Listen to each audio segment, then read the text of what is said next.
कबीर छाया के रूम में जाता है तो देखता है कि छाया पूरे बेड पे फैली हुई थी। छाया को कबीर के आने का कुछ पता नहीं चलता। खुद को इग्नोर होता हुआ देख कबीर का माथा ठनक जाता है। वो डोर लॉक करके छाया की ओर बढ़ जाता है। छाया के पास जाकर वो उसे गोद में उठा लेता है और सीधा वॉशरूम में चला जाता है। छाया कबीर की हरकत से अपनी आंखें खोल कर देखती है, क्योंकि थके होने की वजह से उसे थोड़ी नींद आने लगी थी। लेकिन खुद को कबीर के इतना पास देखकर उसकी सारी की सारी नींद उड़ जाती है। वो थोड़ा सा डरते हुए बोली, ये क्या कर रहे हैं आप? मेरा मूड है कि मैं आज अपनी होने वाली बीवी को अपने होने का एहसास दिलाऊं, क्योंकि वो अक्सर मुझे भूल जाती है। आज मैं खुद को इतना पास करना चाहता हूँ कि वो चाहकर मुझे खुद से दूर नहीं कर पाएगी।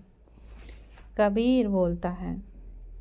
कबीर की बातें सुनकर छाया की धड़कनें उसके काबू से बाहर हो जाती हैं। उसके चेहरे पर पसीने की बूंदें आ जाती हैं। कबीर छाया को लाकर शावर के नीचे खड़ा कर देता है और उसे खुद से चिपका के शावर ऑन कर देता है। छाया जल्दी से शावर को बंद कर देती है और फिर कबीर की ओर मुड़ के बोलती है, क्या आप भूल गए हैं कि मेरी तबीयत खराब है, फिर भी शावर ऑन कर रहे हैं आप? छाया की बात सुन के कबीर को समझ आया कि वो क्या कर रहा था।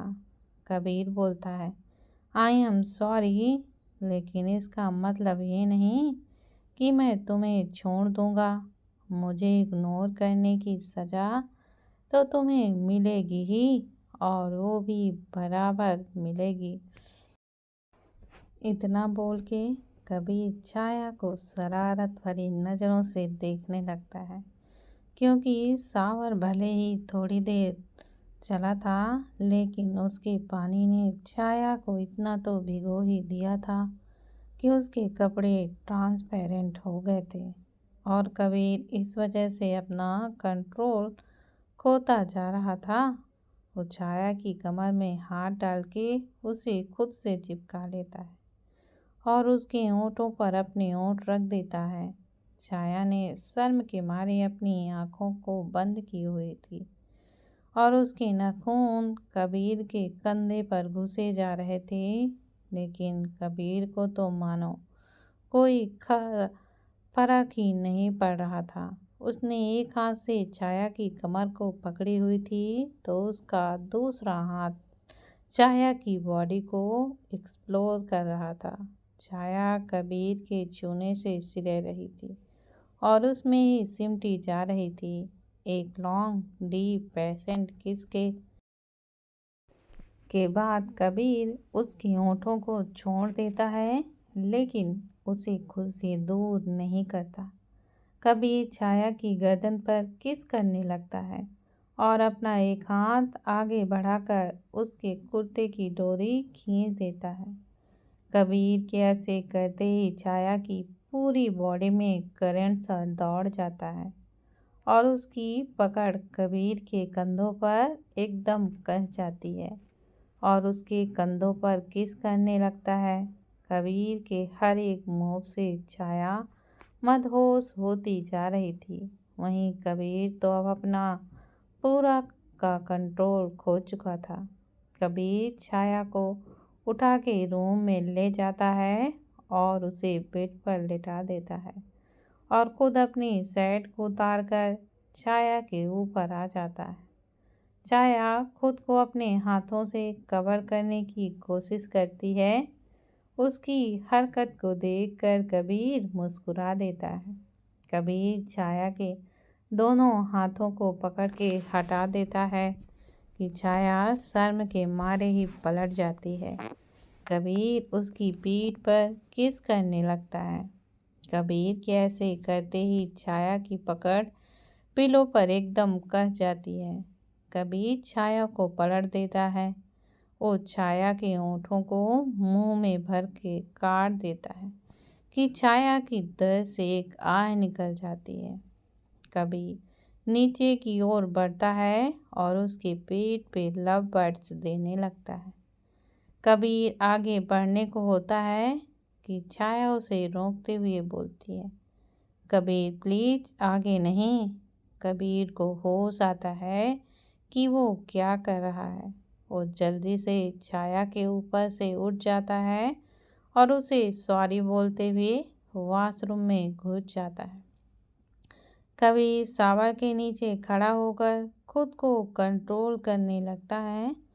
वहीं छाया जल्दी से अपने लिए कपड़े निकाल के चेंज कर लेती है। वहीं दूसरी तरफ जिया के रूम में राज गुस्से से ज्वालामुखी बन के जिया के पास जाता है, क्योंकि राज ने उसे आज दिन में काफ़ी कॉल किए थे, लेकिन जिया ने एक भी कॉल का जवाब नहीं दिया था, क्योंकि उसने फ़ोन को साइलेंट कर दिया था और उसे पता ही नहीं चलता कि कॉल कब आया है। लेकिन राज जैसे ही अंदर जाता है, जिया को देखकर वो वहीं पर जम जाता है। लेकिन राज को वहाँ देख के जिया की एक चीख निकल जाती है, लेकिन रूम साउंड प्रूफ होने की वजह से उसकी आवाज़ सिर्फ और सिर्फ राज को ही सुनाई देती है। हुआ यूँ था कि जिया भी शावर से लेकर आई थी और उसने सिर्फ और सिर्फ टॉवल पहन कर रखा था और वो अपने कपड़े पहनने के लिए उस टॉवल को निकाल ही रही थी। बस गनीमत इतनी थी कि उसने टॉवल को दोनों हाथों से पकड़ कर रखा हुआ था। जिया राज को देख के डर गई थी, इसलिए ही वो जोर से चिल्लाई थी।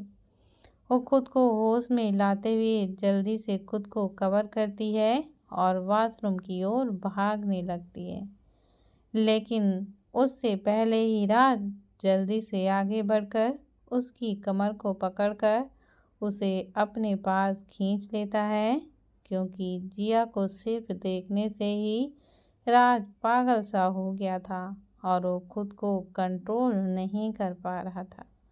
जिया राज को खुद से दूर करने की कोशिश करती है, लेकिन राज और भी कसकर उसे पकड़ लेता है और उसके कान को होले से अपने होठों से छूते हुए बोलता है, अब आग लगा दी है तो बुझा कर भी जाओ। इतना बोल के राज उसे अपनी गोद पर उठा लेता है और बेड पर ही लिटा देता है। राज जिया के ऊपर आ जाता है और फिर उसे किस करने लगता है। पहले उसकी दोनों आँखों को, फिर उसके दोनों गालों को, फिर उसकी नाक पे किस करते हुए वो उसके होठों पर किस करता है। जिया भी राज का साथ देने लगती है और उसके बालों को उस प्यार से सहलाने लगती है। कभी धीरे धीरे नीचे बढ़ता है और उसके कॉलर बोन पर किस करने लगता है। कभी थोड़ी देर रुक के एक नज़र जिया को देखता है, जैसे उससे वह परमिशन मांग रहा हो। जिया भी अपनी नज़रें झुकाकर उसके अरमानों को हवा देती है। कबीर आगे बढ़कर उसके टॉवल को निकाल देता है और कपड़े वह अपने भी उतार देता है। राज जिया को किस करता है कि जिया एकदम से चौंक जाती है।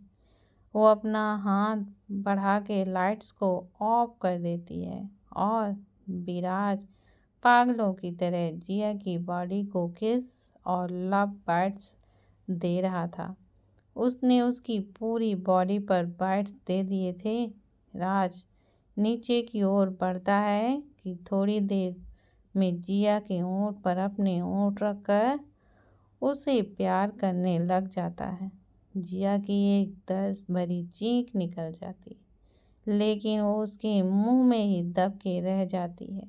राज अपनी स्पीड को बढ़ा देता है। थोड़ी देर के बाद वो जिया को पलट देता है और एक बार फिर उसे प्यार करने लगता है। पूरी रात वो दोनों ऐसे ही अपने प्यार की दुनिया में बस खोए रहते हैं। सुबह के 5 बजे वो दोनों उसी चादर में लिपट कर सो जाते हैं। और वहीं एक होटल रूम में सिवान एक लड़की के साथ चादर पर लिपटा हुआ था। वो लड़की तो आराम से सो रही थी, लेकिन सिवान की आंखों में बिल्कुल भी नींद नहीं थी। वो अपने कपड़े पहन के वहाँ से निकल जाता है। थोड़ी ही देर में वो अपने घर में होता है और न अपने रूम में जाके खुद को लॉक कर लेता है। वो लाइट्स को ऑन करता है तो उस पूरे रूम में कुमकुम की फोटोज लगी हुई थी।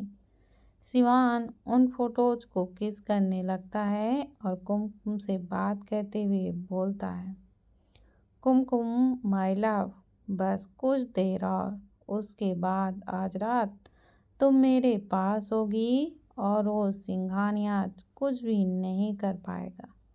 मैं तुम्हें बहुत प्यार करूँगा, सबसे ज़्यादा, लेकिन तुम्हें सज़ा भी तो मिलेगी मेरी जान उस सिंघानिया से प्यार करने की।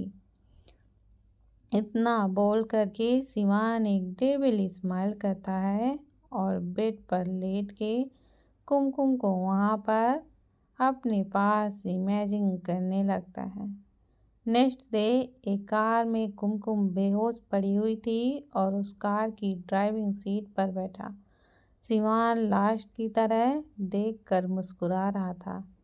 वहीं उसके पीछे उनके गुंडों की गाड़ियां आ रही थीं, जिसमें छाया और जिया को बांध कर रखा हुआ था। लेकिन छाया को डर के बेहोश हो चुकी थी, लेकिन जिया ने खुद को संभाल रखा था और वो बेहोश होने का सिर्फ और सिर्फ नाटक कर रही थी। सिवान कुमकुम को लेकर जानू हाउस आ जाता है और उसे अपनी गोद में उठाकर अपने बेडरूम में ले जाता है। कुमकुम को वहाँ सुला के वो बाहर आता है तो उसके आदमी जिया और छाया को लेकर आ रहे थे। जिया और छाया को देखकर सिवान गुस्से से एकदम चिल्लाता है, बेवकूफ़ों, इन दोनों को यहाँ पर क्यों लेकर आए हो?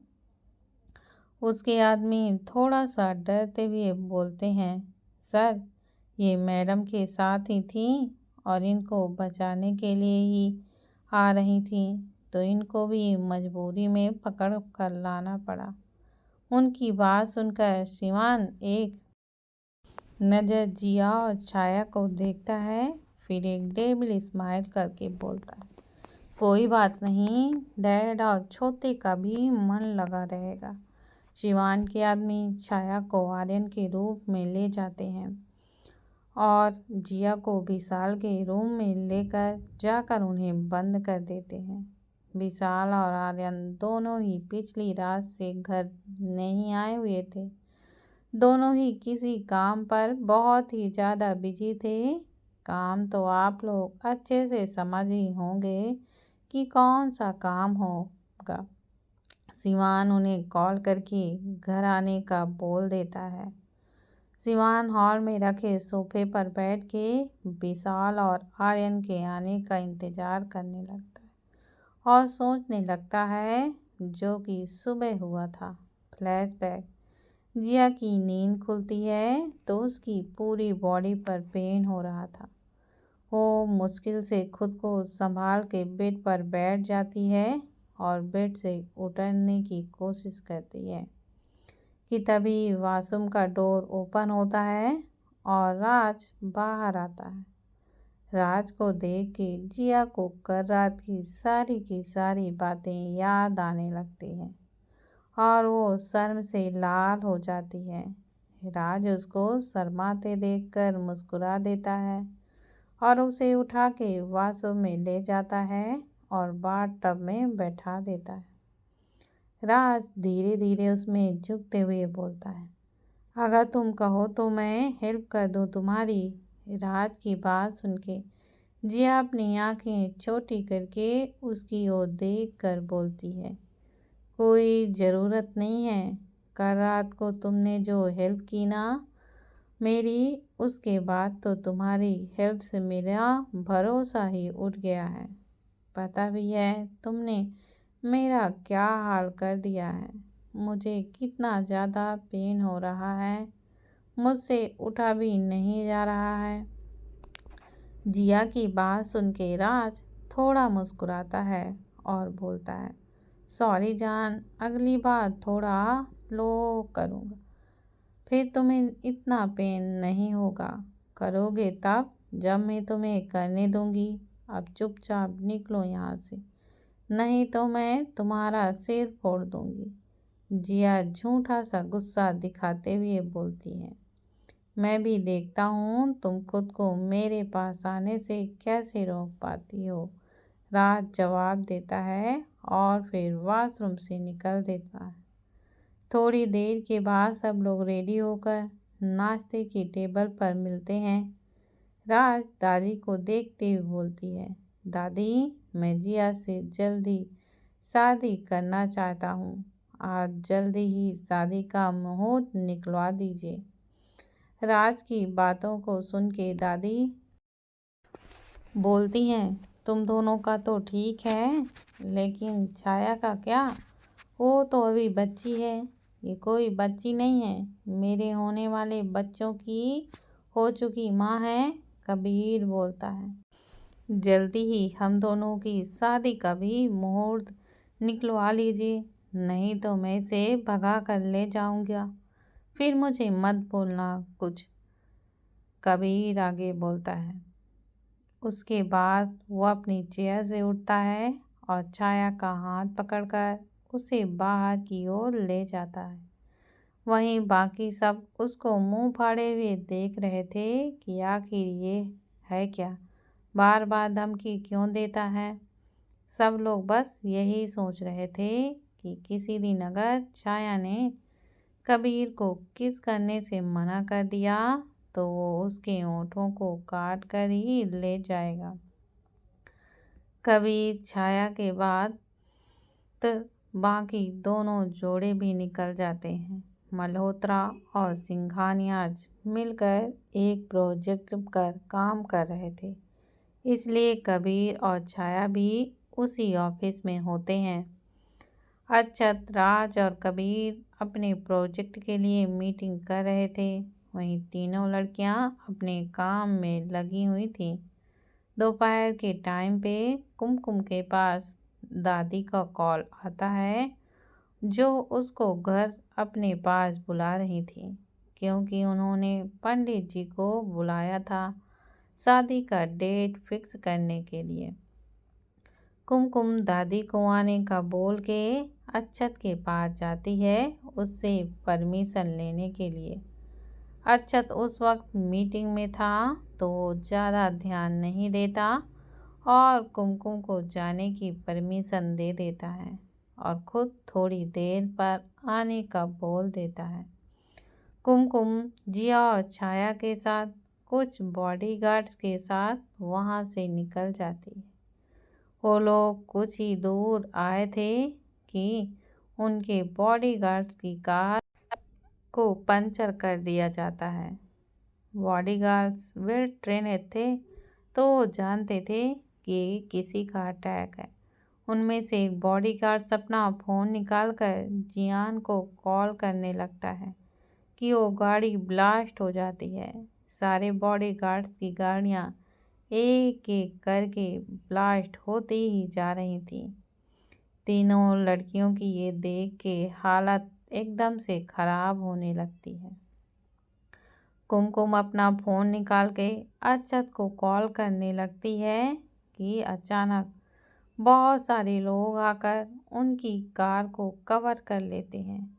उनमें से एक आगे आकर ड्राइवर को शूट कर देता है और ड्राइवर वहीं पर ही ढेर हो जाता है। तीनों लड़कियों के डर से एकदम चीख निकल जाती है और कुमकुम के हाथ से फ़ोन निकलकर गिर जाता है। उन तीनों के बचने के लिए खुद को कार में लॉक कर लिया था कि एक आदमी कार की विंडो को तोड़ देता है और गेट को ओपन करके खड़ा हो जाता है।